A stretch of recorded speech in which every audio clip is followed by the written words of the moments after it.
28 मराठीमध्ये आपले स्वागत आहे। आजच्या मोठ्या बातम्यांबद्दल बोलूया। जिल्हा परिषद निवडणुकांबाबत शासनाचा नवा जी.आर. राजकीय वातावरण तापले। महाराष्ट्र शासनाने जिल्हा परिषद व पंचायत समिती निवडणुकांच्या पार्श्वभूमीवर नवीन शासन निर्णय जी.आर. जारी केल्याने राज्यातील राजकीय हालचालींना वेग आला आहे। प्रभाग रचना, आरक्षण प्रक्रिया आणि निवडणूक कार्यक्रमासंदर्भातील प्रशासनिक तयारी आता अंतिम टप्प्यात असल्याचे संकेत मिळत आहेत।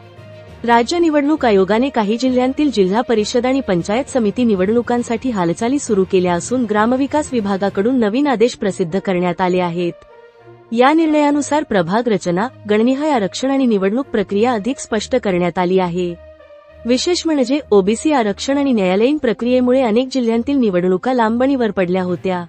मात्र शासनाच्या नव्या जी.आर.नंतर स्थानिक स्वराज्य संस्थांच्या निवडणुका लवकरच जाहीर होण्याची शक्यता व्यक्त केली जात आहे।